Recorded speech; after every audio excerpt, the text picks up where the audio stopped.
Hello, everyone. This is Faina Ashwath, editor of the Built Environment magazine, welcoming you all to today's podcast by The Hub, which features leading voices from the industry. Built Environment is a trade publication specialized in bringing you the developments, trends, and the latest updates impacting the built industry, covering real estate, facilities management, asset management, prop tech, and other major aspects. Today, it is exciting to look forward to a conversation with an influential leader of the region's facilities management industry, Engineer Ali Al Suwaidi, Senior Executive Director, FMS at Imdaad. Throughout his career spanning more than 25 years, he has been at the helm of several facilities management and asset management positions. Engineer Ali is passionate about sharing knowledge and helping others become agents of change. Today's discussion is on the shift that is underway in the built world as we increasingly realize the crucial role that facilities management experts play in sustainable, efficient building design. Sustainable building design requires a comprehensive approach. As architects, facility managers, construction professionals, and others bring synergies to create buildings that are remarkable, energy efficient, and maximize the user experience. So moving on to our discussion today. Engineer Ali, let me pose the first question to you. As a foremost provider of integrated FM to diverse sectors, how is Imdaad poised to set new standards in creating optimized, well-managed spaces? So thank you very much for the invitation and opportunity. I think the industry is evolving, facility management is evolving, and Imdaad is always leading by example when it comes to, well-managed and functional spaces. And this is where we keep learning from the areas we manage. We try always to contribute, giving feedback to our partner on how they can improve the spaces and the functionality of the areas that we are managing for them. Most of the clients are really trying to be very creative in the way they want their build environment and the user experience to be in the top priority. But ultimately, one of the biggest challenges is the design limitation of these build environment, where Imdaad tries with our expertise to help the client to work around these design limitation and enhance the experience of the users of these facilities. That is very important when it comes to comfort, when it comes to feel and look, when it comes to accessibility, and availability of activities and more integrated community and office spaces. For example, having a coffee shop in a few step walking distance from an office, of also maybe a clinic or a pharmacy, or you have, so this is what the client is looking at, is a destination for their employees or for their tenants and community people living in the community. So Imdaad is always trying their best to work closely with our partner to make the spaces well managed and efficient and functional. Great. Thank you for that. So in your opinion, what are the aspects or the best practices, say, in terms of maintenance or space management, or whatever you think would be the areas that facilities management can contribute to while designing sustainable and efficient buildings? See, again, the role of facility management into design is very critical, and it will have an impact on total cost of ownership. People focus only on the design and construction cost, which is only 20%, and forget about the 80%. But ultimately, the 80%, which is operating the assets over the life of the asset, will be impacted by the design and the construction quality. So the engagement of a facility management company and subject matter expert into the design, even the concept design, and then the details design, and then the construction stage, and very important, the handover stage, will Yes. really have a big factor impact on total cost of ownership. And this is where we always, try to tell our client, listen, we're your partner. If you are planning to buy a new building or build a new building, Mhm. let us allow us to be engaged with you as early as design. We can be part of the construction and design stakeholders, and that is needed. And this is where we will try to understand the purpose and objective of this building, the user profile, and then look at similar implementation already existing within our portfolio, being commercial, mixed use, residential, retail, and then we try to pass the lesson learned. That is very important. This is very important contribution that we can do in the early stage of design. Number two, how can we make the asset digitally enabled? Because Yes. this is the biggest challenge today we have with the facilities and buildings, that they don't have connectivity. You cannot track performance of this asset or availability of this asset. So we need to make sure that we have assets that are digitally enabled. I give you a simple example. Yes. Air handling unit. Air handling unit, it has a filter. So you either blindly go and clean the filter every 3 months or 6 months, or you can install an IoT sensor before the filter and after the filter. And if the pressure drop, means the filter is dirty, you need to clean it. So you can always enhance the design of your asset by implementing. You do today, BMS is important, but we have other solutions. You don't need to, invest too much and put a full-fledged BMS. You can have an IoT sensor that can talk to any platform that you can have and can connect to people mobiles, technician mobile. So you can see that if we are there in early design, we can give an advice on how to enable these assets of the built environment or the facility or the project be digitally enabled. When it comes even, very simple footfall counter. I want to know how many people are using this facility, because this will help me to link this, even toilets, link this to cleaners, cleaning requirement, material used, you know what I mean? So very important for us, if we are allowed to get into the design stage, to give them also operational brief, validate the operational strategy. Will it be more cost effective to design it in another way? How can we have accessibility and maintainability is an important element that will increase the cost if you don't do it right from the design stage. So we look at these aspects. We don't go and challenge the consultant on the design parameters. That is his job, but maybe we can help him to avoid over designing. Sometimes we over design in our facility because we have safety factor. But if we take the consultant to existing similar facilities, he can measure the power and he can validate the design parameter, and we can avoid even over designing. So there is a lot of important benefit of engaging facility management subject matter expert into the design. I've talked about a little of them, but I think the most important thing is the transfer of knowledge from design construction into operation. So how do facilities management companies enable a better balance between the user experience and the total cost of ownership? So bringing into the discussion the cost savings throughout the lifespan, that point of view. See, I think user experience is very important, but it will not be a critical factor in increasing the cost.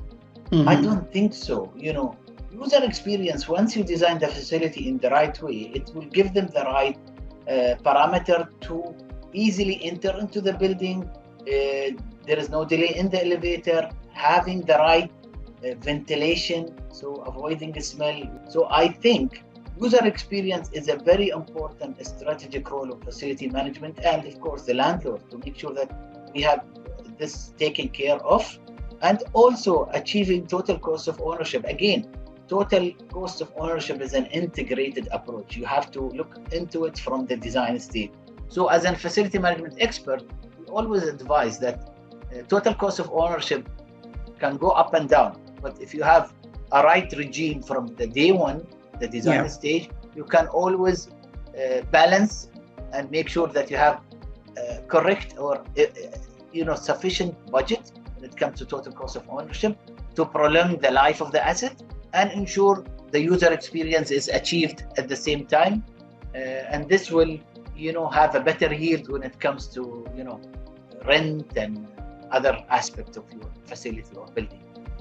Yes.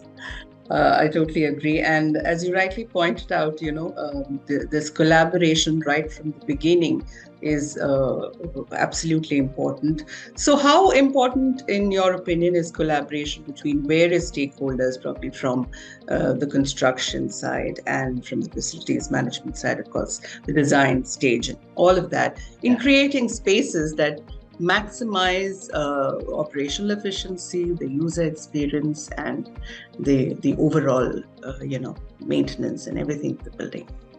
Yeah, so again, I think the integration is a must today. We found a lot of mega projects and a lot of projects that they did not do well in operation because there was no integration. Right. And this has impacted the customer experience, even impacted the bottom line of the owner of this facility, because, for example, they build it very fast. Sometimes speed is required. So today, I know and I meet a lot of consultants who feels that engaging facility management expert is a must. They need him to be there within the early stage of design, because he will help them to have more efficient and effective building rather than just an iconic building but not efficient and effective. Also, we need the designer to be there even after construction, post occupancy, because it's important for us to go back to the designer and validate design parameters versus operation parameter, and this will give lesson learned to the consultant, to the different stakeholder, where we keep building better, projects. For example, schools, we need to have this feedback loop where consultants go back and sit with the FM team during operation to understand the challenges and improve the design of these schools or hospitals or office buildings or mixed-use building to a better, customer experience and better efficiency for the future. So this is where we feel now it's time for us to integrate. But to integrate, we cannot do this manually. We cannot do this by communication. We need technology. Technology is the only way that will take us to that kind of feedback loop where we can improve future building and understand the condition of existing buildings, and just even achieving putting the right SLA KPI dashboard for the operator, and making sure that this has been achieved in a collaboration with our partner who are the asset owner. So we need to create a digital twin. When I say digital twin, it's not just the physical building.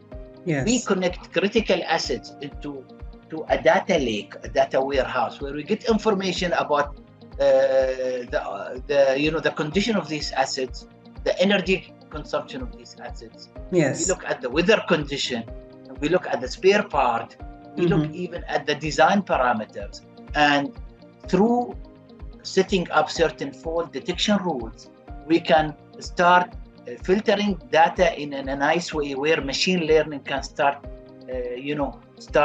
happening. I always say to my clients, maintenance cost and energy cost, it's all linked to operational mode. Do you know how to operate your asset in the right way?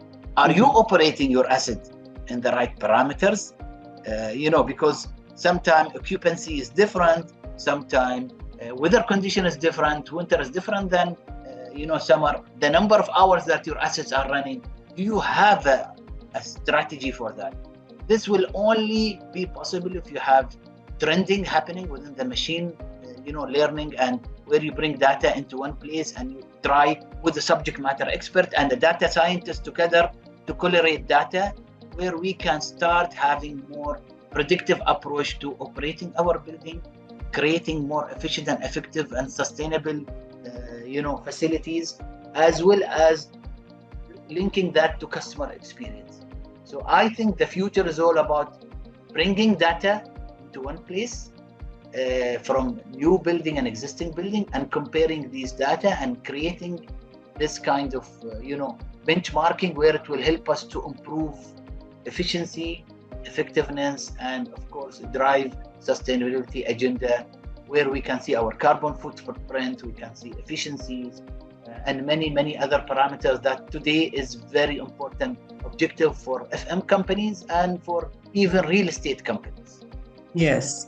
So to come to the end of the podcast, Mr. Ali, can you just leave us with, just a few initiatives or measures that Imdaad is taking, to sort of bring technology, into the comprehensive product offering that it has for clients? So what we have done since, we've always doing this for our client, and we have many cases where we try to have efficiency in operation of their certain facilities, like residential facility, even since 2011.